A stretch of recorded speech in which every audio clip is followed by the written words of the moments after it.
Karibu mpendwa mtazamaji wangu, basi tuendelee na kujifunza neno la Mungu. Nilikuwa nataka sasa tuweke msingi wa kitu fulani muhimu sana katika maisha ya kiroho. Mkristo yoyote ambaye amempokea Kristo, amempokea Bwana, amempokea Yesu kuwa Bwana na Mwokozi wa maisha yake, ni lazima awe na Roho Mtakatifu ndani yake.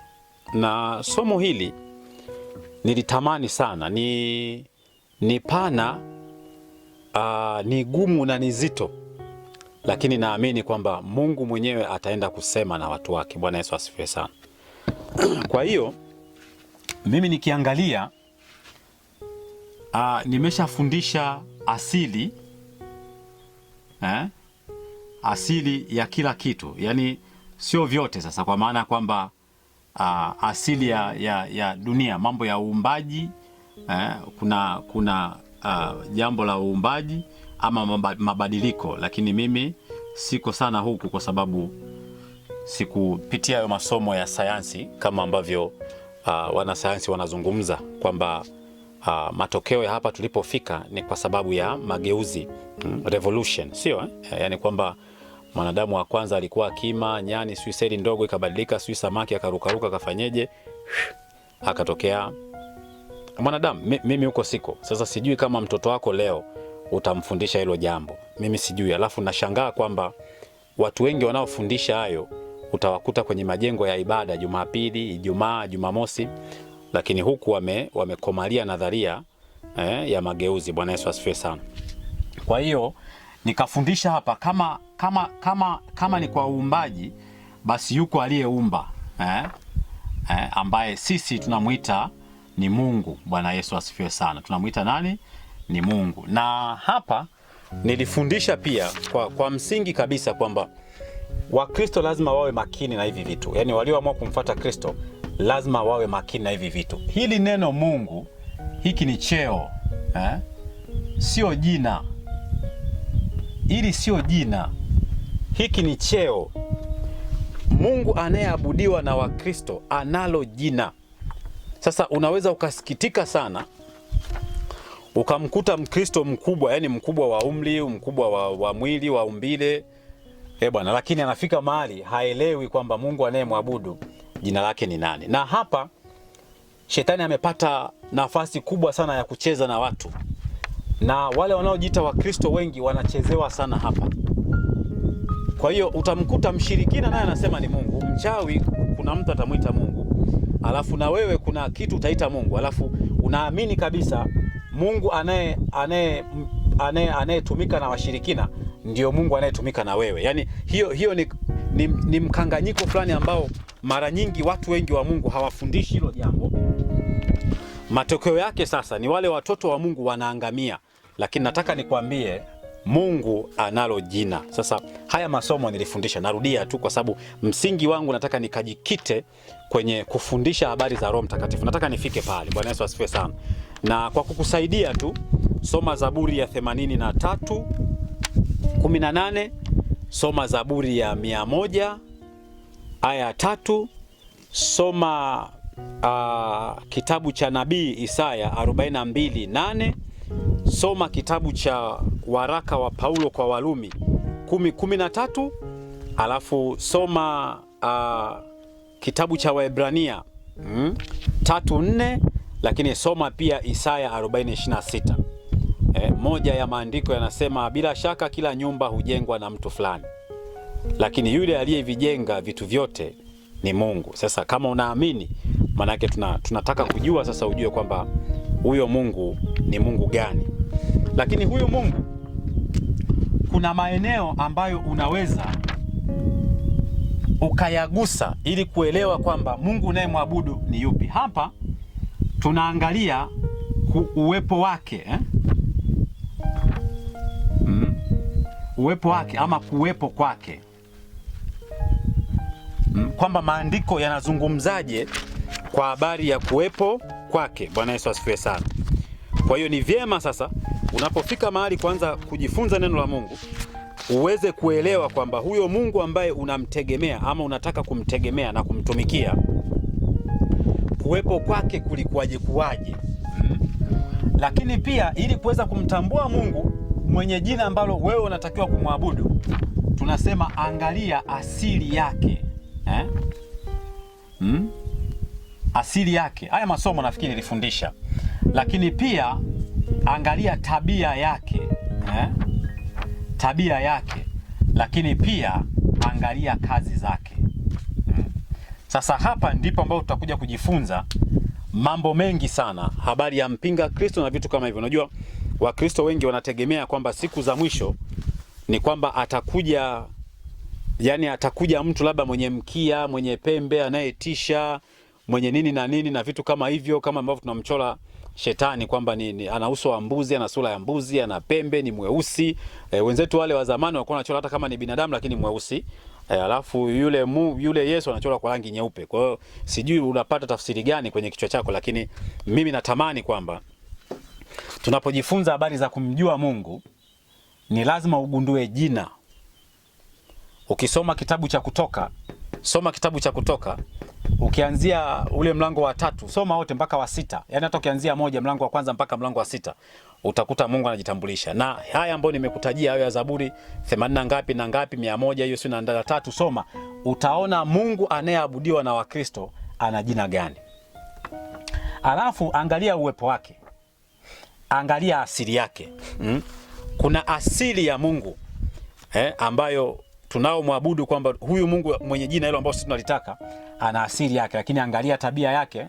Tunaimbaga wakati mwingine tunawaambisha watoto, Mungu ni pendo apenda watu, si ndio? Mungu ni pendo anipe, sikilizeni furaha yangu, furaha kwangu mimi, sio kama wewe kwako nayo. Lakini ninachojua ni kwamba Mungu ni pendo. Ndio maana tunasema kwamba mkipendana ninyi kwa ninyi, watu wengine watajua kwamba ninyi ni watu wangu, kwamba ninyi ni watu wa Kristo. Bwana Yesu asifiwe sana. Kwa hiyo hapa tabia ziko nyingi. Sasa nitaangalia tu kwamba kama sikufundisha hili somo kwa habari ya hivi vitu, basi nitarudia nilifundisha kwa sababu ziko yani hayo material yako hapa yako. Lakini kitu kingine ambacho unaweza ukaangalia hapa ni sifa. Sasa hili jambo hili la sifa ni muhimu sana, muhimu sana hili hapa kuangalia sifa za Mungu, kwa sababu sifa sio tabia, sifa sio kazi, sifa sio asili, sifa sio uwepo, sifa haliwezi kuwa jina. Kuna sifa ya Mungu tunayemwabudu wa Kristo. Sifa zake ni zipi?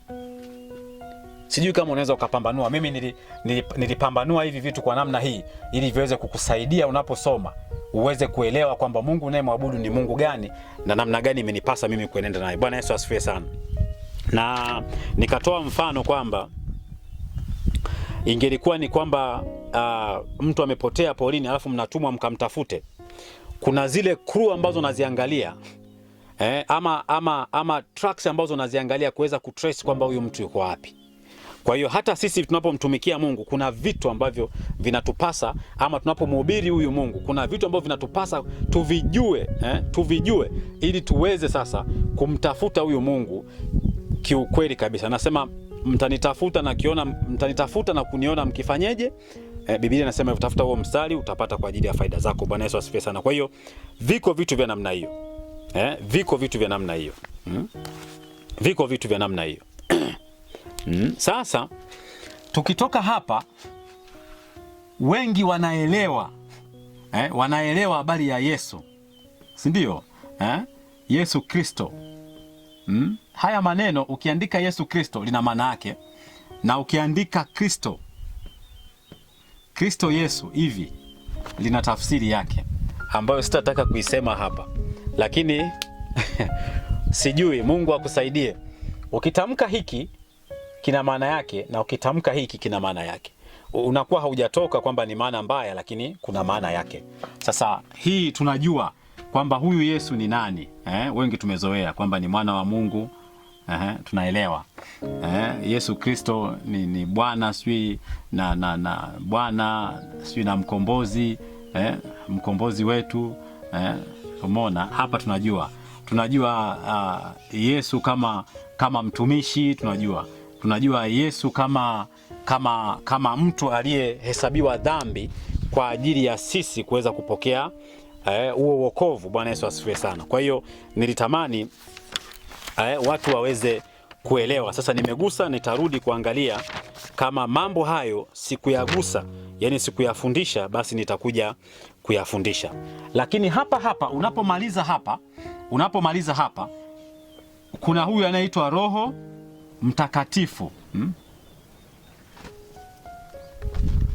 Roho Mtakatifu. Sasa hapa ndipo ambapo nilitaka nije nisimame sana hapa kufundisha, kwa sababu huyu ndio anayelihudumia kanisa kwa sasa. Yesu Kristo alifanya kazi yake akaondoka. Ametuachia Roho Mtakatifu ambaye anaishi ndani yetu. Sasa ni lazima tuje tujifunze Roho Mtakatifu ni nani. Mimi sijui kwamba wewe leo mtu akikwambia Roho Mtakatifu ni nani utamjibu nini. Bwana Yesu asifiwe sana. Lakini mimi natamani niweke huo msingi, alafu nikishaweka huo msingi tuanze kujifunza neno la Mungu ili tuweze kwenda pamoja. Lakini huyu na huyu ama huyu peke yake ni nafsi moja wapo ya Mungu. Chukulia mfano wa yai. Chukulia mfano wa yai. Yai ina kava ya nje, alafu ina ute, alafu ina kiini. Huwezi kutenganisha chochote hapa. Ukitoa hii ukamwambia mtu bwana nakupa yai lina ute tu, na akipasua yani kama akagundua kwamba lina kava, lina ute, kiini hamna, atatupa, atasema yai bovu. Akipasua akuta kuna kava, ute hamna, kuna kiini, atasema hili yai sijawahi kuliona, labda atatupa, labda kwa sababu ya njaa anaweza akasema ngoja nile hivyo hivyo. Lakini huwezi ukampa mtu bila kava lina ute na kiini ukamwambia na mtu yai hili hapa, hawezi kupokea. Bwana Yesu asifiwe sana. Kwa hiyo ni vyema kujifunza haya mambo. Tunasema kwamba Mungu mmoja katika nafsi tatu. Maana yake Yesu Kristo nafsi moja wapo ya Mungu na Roho Mtakatifu ni nafsi moja wapo ya Mungu. Bwana Yesu asifiwe sana. Kwa hiyo